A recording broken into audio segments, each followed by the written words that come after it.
Hello friends and my dear students, welcome to our channel. मैं राजेंद्र मंडोई आपका हमारे channel पर स्वागत करता हूं। आज का हमारा वीडियो है NAS, है ना, नेशनल अचीवमेंट सर्वे में पेपर नंबर 3 फर्स्ट सेकंड के ऑलरेडी मैं वीडियो अपलोड कर चुका हूं। वो वीडियोज़ यदि आपने नहीं देखे हैं तो उन वीडियोज़ को ज़रूर देखिएगा। मैंने प्लेलिस्ट बना दी है और उन वीडियोज़ की लिंक मैं डिस्क्रिप्शन में भी दे दूँगा। ठीक है दोस्तों, इन पेपर्स को आपको अच्छे से कंप्लीट करना है क्योंकि 12 नवंबर के दिन आपका NAS का एग्ज़ाम रहेगा। ठीक है दोस्तों, तो चलिए वीडियो की शुरुआत करते हैं। साथ ही आपके फ्रेंड्स, रिलेटिव, क्लासमेट्स के पास इस वीडियो को शेयर कीजिएगा ताकि वह भी इससे फ़ायदा ले सकें। सबसे पहला क्वेश्चन यहाँ पर दिया गया है, कक्षा 10वीं इंग्लिश की हम बात कर रहे हैं। Read the story and answer the following questions. कहानी को पढ़कर नीचे दिए गए प्रश्नों के उत्तर देना है। तो सबसे पहले इस कहानी को हम पढ़ते हैं जल्दी से। Once there lived a potter in a village. एक बार एक गांव में एक कुम्हार रहता था। पोट से पोटर बना है। पोटर, देखो, पोट मीन्स होता है घड़ा, घड़ा या फिर कोई पात्र, स्पेशली मिट्टी का जो होता है उसको पोट बोलते हैं, है ना। तो उसको बनाने वाले को पोटर कहते हैं। तो एक बार एक गांव में एक पोटर रहता है, मतलब कुमार। His mother, wife and his only one son were also living in his small hut.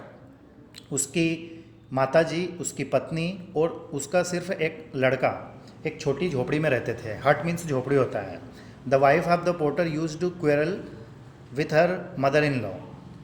उसकी पत्नी उसकी माताजी से मीन्स उसकी सास से झगड़ा करती थी। The potter was unhappy but helpless about his wife's attitude. अपनी पत्नी के अंदाज से, रवैये से वह दुखी था और निराश था। कौन? पोटर।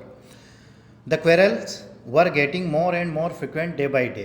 दोनों के बीच में जो झगड़ा था वो दिन प्रतिदिन बढ़ता जा रहा था। One day the potter built a small one room hut near his home and shifted his mother to the hut. एक दिन कुम्हार ने, पोटर ने एक छोटा कमरा बनाया अपनी माताजी के लिए, है ना, उसकी झोपड़ी के पास ही, और उसमें अपनी माताजी को शिफ्ट कर दिया, मीन्स रहने के लिए बोल दिया, मतलब वो अलग रहने लग गई। कौन? पोटर की माताजी। His wife made a small earthen pot to supply food for the old lady. अब पोटर की पत्नी ने एक मिट्टी का पात्र बनाया, ठीक है, मिट्टी का एक पात्र बनाया जिसमें वह अपनी सास को खाना दे सके। Every day the old lady to wait at the door of the kitchen for the food.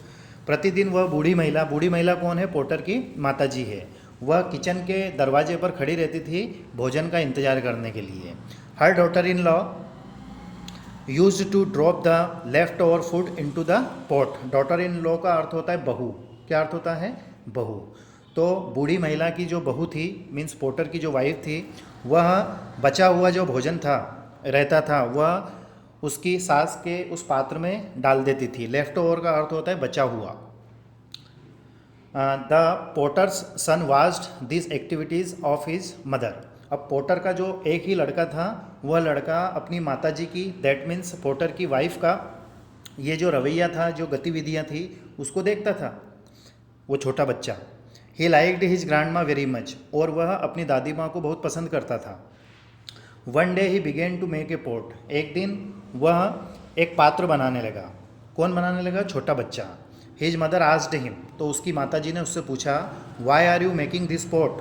तुम ये पोट, दैट मीन्स ये पात्र क्यों बना रहे हो? तो लड़के ने उत्तर दिया, ओनली फॉर यू मदर, सिर्फ तुम्हारे लिए।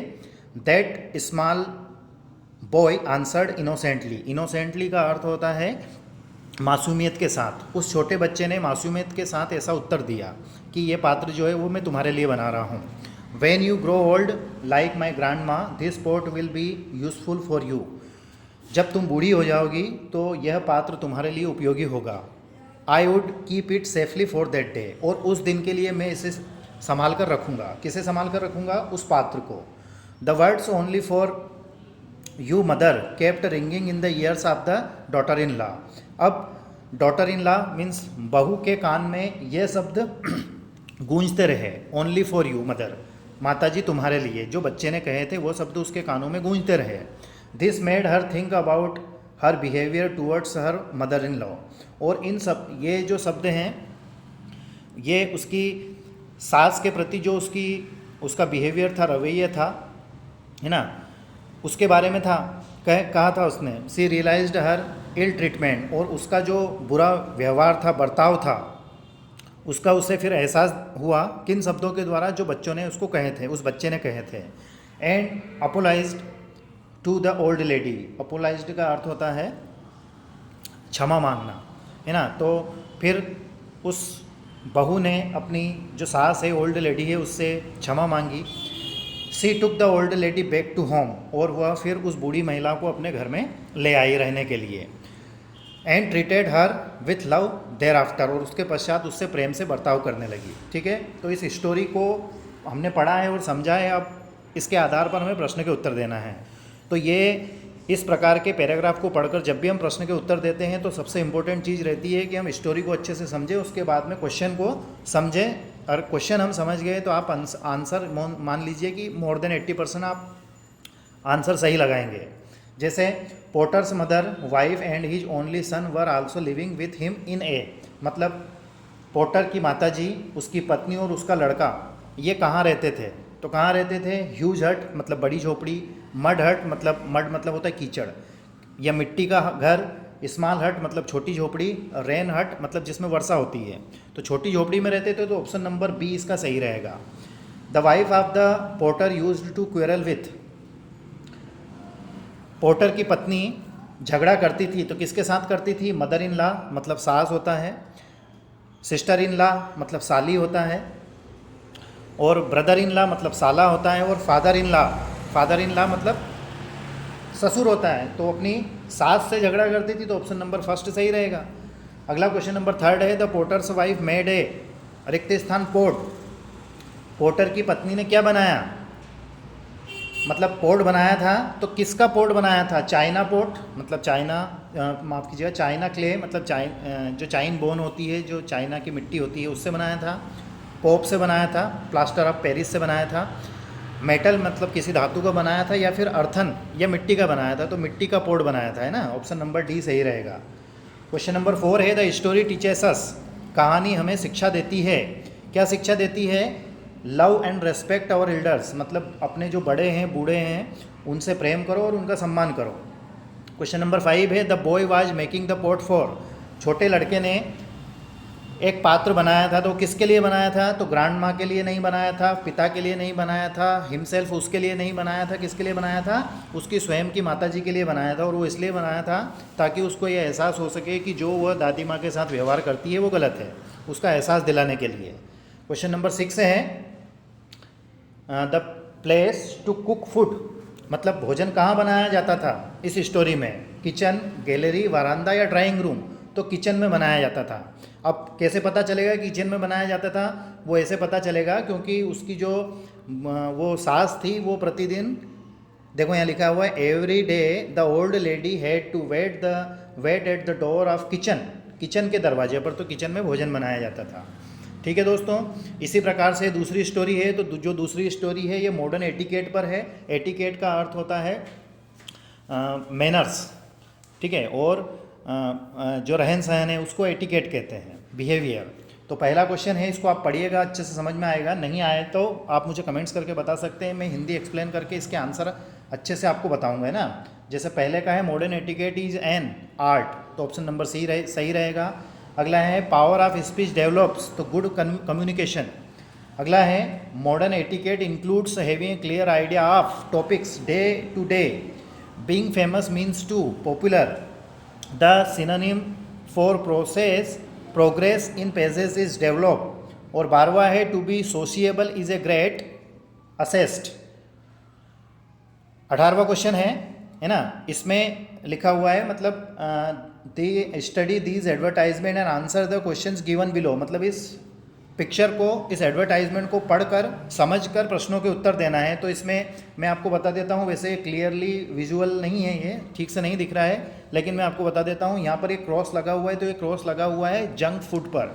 जंक फूड मतलब जो फास्ट फूड होते हैं, जैसे हम कचौरी, समोसा, है ना, हॉट डॉग, और क्या बोलते हैं उनको, बर्गर वगैरह खाते हैं, तो इनको खाने से हमें क्या क्या नुकसान हो सकते हैं, उसके ऊपर है ये। तो पहला क्वेश्चन दिया गया है, the given advertisement is seeking the attention of, मतलब ये जो एडवर्टाइजमेंट है ये किसके लिए है? किसको सावधान करने के लिए है, तो यंग बॉयज़ एंड गर्ल्स के लिए है। चित्र में आप ये यदि आप देखोगे तो मतलब युवा लड़के लड़कियों का चित्र बना हुआ है। इसी प्रकार से अगला क्वेश्चन दिया गया है, the given advertisement says no junk or fast food. मतलब एडवर्टाइजमेंट कहता है कि आपको जंक या फिर फास्ट फूड का उपयोग कम से कम करना चाहिए और नहीं करना चाहिए। Home made food comes with a double bonus. घर में बना भोजन डबल बोनस देता है। Mom's love and nutritional value, मतलब माता या मम्मी का प्रेम और न्यूट्रिशनल, उसमें जो तत्व रहते हैं वो भी रहते हैं अच्छे से घर के भोजन में। Junk food is fit for, junk food किसके लिए फिट होता है ना। मतलब इसमें आंसर जो आएगा, क्वेश्चन थोड़ा सा मिस्टेक हो सकता है, अनफिट फॉर होगा ये। तो योर बेली, बेली मीन्स होता है पेट। जो जंक फूड का ज़्यादा उपयोग करते हैं उनका पेट बाहर निकल आता है। अगला है unwelcome guest stand for. Unwelcome guest जो है वो किसका वेट करते हैं, मतलब क्यों क्या लेके आते हैं, तो वो बीमारियाँ लेकर आते हैं, अनवेलकम्ड गेस्ट है ना। अगला है this advertisement is issued in interest public. ठीक है, क्वेश्चन नंबर 19 to 24 है, इसको भी पैराग्राफ को पढ़कर प्रश्न के उत्तर देना है। ठीक है, तो देखिए इसमें इस स्टोरी में जो उन यंत्रों की बात हो रही है, उन वाद्य यंत्रों की बात हो रही है जिसमें हम फूंक मार के, दैट मीन्स एक तरफ से हवा ब्लो करते हैं और फिर उससे साउंड निकलता है, उससे रिलेटेड है। जैसे गिटार हो गया है ना, और भी बहुत सारी चीज़ें हैं, जैसे फ्लूट हो गई, बांसुरी, तो इनसे रिलेटेड है। तो पहला क्वेश्चन पढ़िएगा, the musical instruments are divided into, रिक्त स्थान मेन क्लॉजेस, तो 3 भागों में डिवाइड किया गया है म्यूजिकल इंस्ट्रूमेंट्स को। The wind instruments are played by blowing, है ना। विंड इंस्ट्रूमेंट्स मतलब जिनको हवा के द्वारा जो बजाए जाते हैं, है ना, तो किस चीज़ को ब्लो करने से बजते हैं, तो वो हवा ब्लो करने से, मतलब फूंक मारने से बजते हैं। क्वेश्चन नंबर 21 है, the flute, the clarinet and the बसून आर इंस्ट्रूमेंट्स ऑफ फैमिली, तो वुड विंड फैमिली के हैं, है ना, मतलब लकड़ी और हवा। क्वेश्चन नंबर 22 है, the trumpet and horn are instruments are made, brass के बने हुए होते हैं। अगला है, the instruments played by begging और स्ट्राइकिंग आर कॉल्ड इंस्ट्रूमेंट्स, तो होगा blowing. The harp, the guitar and the violin and the cello are the instruments which have strings. Strings means होता है धागा। क्वेश्चन क्या है, मतलब जैसे हार्प, गिटार और वायलिन और सेलो, इनमें क्या होता है, तो इनमें धागे होते हैं और उन धागों को छेड़ने से, उन तारों को छेड़ने से वो साउंड निकलता है। गिटार को आपने देखा होगा। इसी प्रकार से 25 से 30 क्वेश्चन जो हैं वो भी इस स्टोरी के आधार पर हैं। तो अगली स्टोरी जो है ये है बुक वार्म्स के ऊपर, मतलब जो ऐसे स्टूडेंट जो कि किताबी कीड़े होते हैं। किताबी कीड़े होते हैं मतलब उनको किताबों के अलावा और कुछ दिखाई नहीं देता है, वो दिन रात बस पढ़ते रहते हैं। तो उनको दूसरे स्टूडेंट या उनके जो रिलेटिव्स रहते हैं वो उनको क्या बोलते हैं, बुक वार्म्स बोलते हैं। बुक वार्म्स का अर्थ होता है किताबी कीड़े।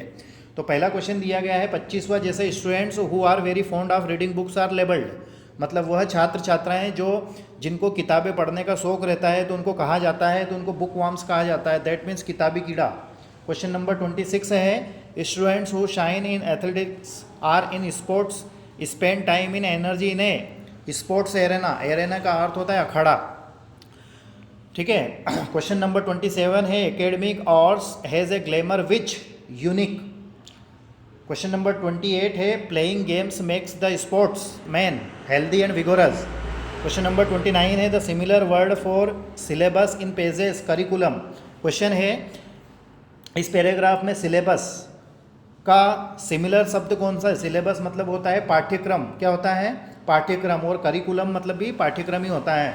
क्वेश्चन नंबर 30 है, the motive of our education system is to make our students academically sound and physically fit, मतलब साल भर वो अच्छे से पढ़ें और शारीरिक रूप से भी स्वस्थ रहें, फिट रहें। अब चूज़ द करेक्ट ऑप्शंस, मतलब इसमें यहाँ पर एक क्वेश्चन दिया गया है और उसके लिए 4 ऑप्शन दिए गए हैं, उनमें से एक को सही करना है। जैसे Mohan was very tired so he, रिक्त स्थान टू बेड अर्ली। तो इस सेंटेंस को यदि आप देखोगे तो इसमें आपको एक कीवर्ड मिलेगा टायर्ड और वाज, जो इस बात को इंडिकेट करता है कि दिया गया सेंटेंस पास्ट का है, और जब पास्ट में रहता है तो वर्ब की सेकंड फॉर्म लगती है, तो वेंट सही रहेगा। When I reached the station the train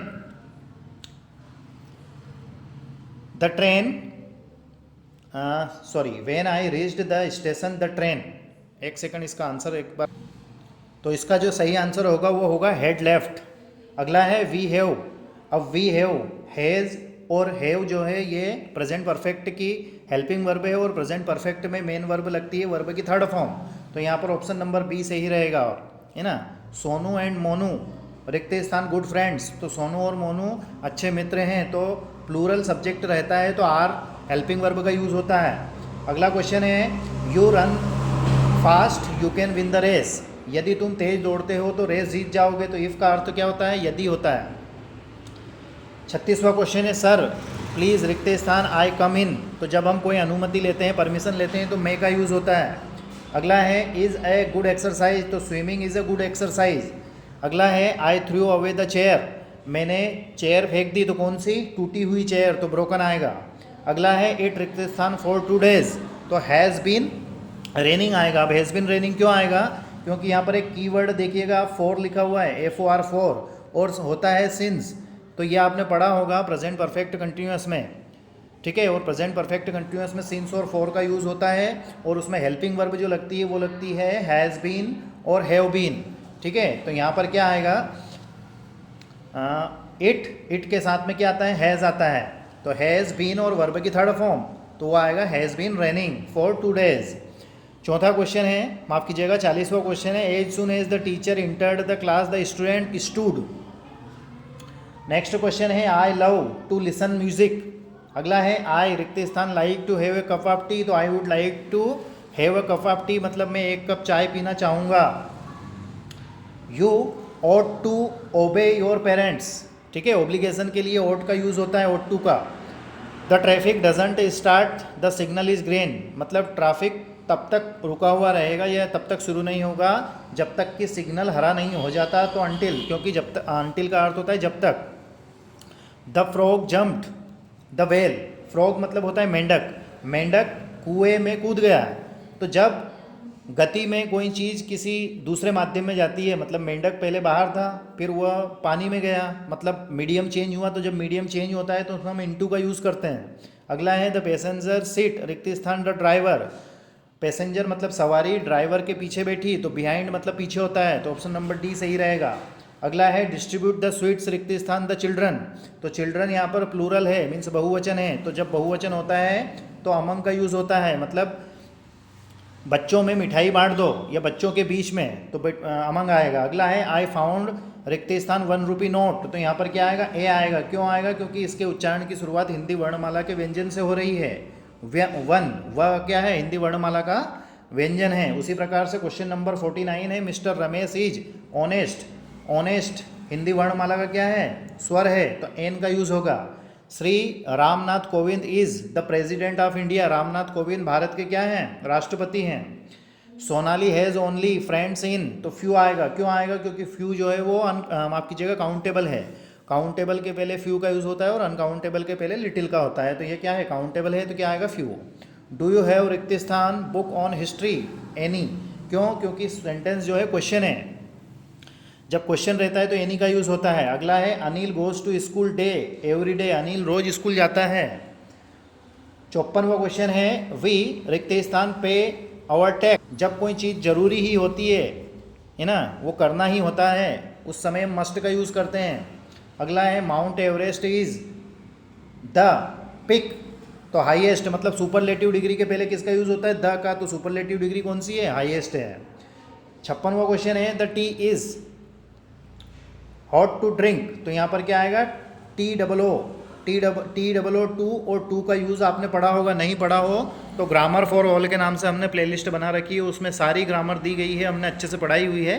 तो उन वीडियोस को आप ज़रूर देखिएगा, आपकी ग्रामर कंप्लीट हो जाएगी। अगला क्वेश्चन है प्लीज़ स्विच द लाइट, है ना। तो स्विच ऑफ आपने सुना होगा। स्विच ऑफ का अर्थ होता है बंद करना। He is poor but honest.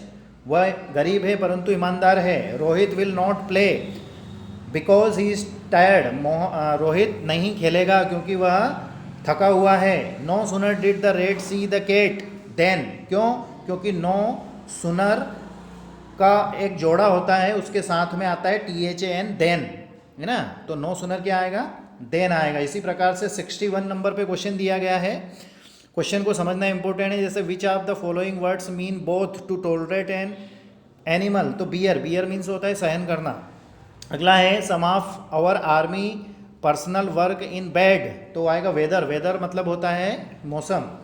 अगला है मैनी टाइम्स एवरी विंटर इन मुंबई, तो इट शोज। अगला क्वेश्चन है आई रिक्त स्थान tennis every Sunday, every Sunday इस बात को इंडिकेट कर रहा है कि सेंटेंस जो है क्या है, प्रेजेंट इंडेफिनिट का है, और प्रेजेंट इंडेफिनिट में वर्ब की फर्स्ट फॉर्म लगती है। She can't attend the phone because she is having bath, मतलब वो फ़ोन अटेंड नहीं कर पाई क्योंकि वह उस समय स्नान कर रही थी, नहा रही थी।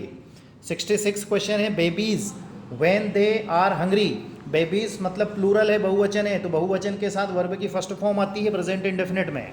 अगला है आई रिक्त स्थान for my pen have you seen it, तो इसमें आएगा आई एम लुकिंग। अब क्वेश्चन नंबर 68 है you can't borrow my pencil I it myself using, मतलब तुम मेरी पेंसिल उधार नहीं ले सकते क्योंकि मैं उसका भी उपयोग कर रहा हूँ या कर रही हूँ। 69 वाला है you can keep my laptop if you like, तुम मेरा लैपटॉप रख सकते हो। आई रिक्त स्थान it anymore I am not using, क्योंकि मैं उसका उपयोग नहीं कर रहा हूँ। अगला क्वेश्चन है how many students in your class from near by village, तुम्हारे स्कूल में पास के गांव से कितने बच्चे आते हैं, सॉरी आते हैं, तो इसमें आएगा बी वाला आंसर सही रहेगा। और बाकी आंसर की भी दी गई है तो आप इसको भी देख सकते हैं। पिछले वीडियोस जैसे NAS का पेपर फर्स्ट सेकंड यदि आपने नहीं देखे हैं तो उन वीडियोस को जरूर देखिएगा, मैंने प्लेलिस्ट बना दी है। किसी प्रकार का कोई डाउट या कोई क्यूरी रहे तो विदाउट एनी हेजिटेशन आप पूछ सकते हैं, ठीक है। और अपने दोस्तों के पास इसको शेयर भी करें ताकि वह भी अच्छे से तैयारी कर सकें, है ना। और 12 नवंबर के दिन आपका पेपर रहेगा तो उसके लिए आपको ऑल द बेस्ट कहता हूँ।